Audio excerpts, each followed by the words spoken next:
जालन्यात आज मोठा राजकीय राडा पाहायला मिळाला। मनसे कार्यकर्त्यांनी थेट ॲडव्होकेट गुणरत्न सदावर्ते यांच्या गाडीवर शाई फेकत आक्रमक आंदोलन केले।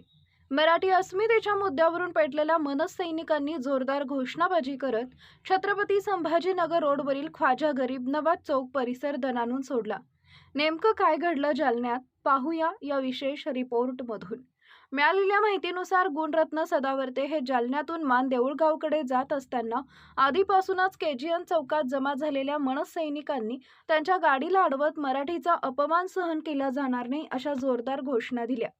यानंतर संतप्त कार्यकर्त्यांनी सदावर्ते यांच्या गाडीवर शाई फेकून तीव्र निषेध व्यक्त केला। या घटनेमुळे परिसरात काही काळ तणावाचं वातावरण निर्माण झाले होते। मनसे प्रमुख राज ठाकरे यांच्या मराठी भाषा आणि मराठी अस्मितेच्या भूमिकेला विरोध दर्शवल्याचा आरोप करत हे आंदोलन करण्यात आल्याची माहिती मनसे कार्यकर्त्यांनी दिली आहे। विशेष म्हणजे जवळपास महिन्याभरापूर्वीच मनसेचे शहराध्यक्ष राहुल रत्नपारखे यांनी सदावर्ते जालन्यात आल्यास त्यांच्या गाडीवर शाई फेकू असा इशारा दिला होता। आजच्या आंदोलनात त्या इशाऱ्याची प्रत्यक्ष अंमलबजावणी झाल्याचं दिसून आले।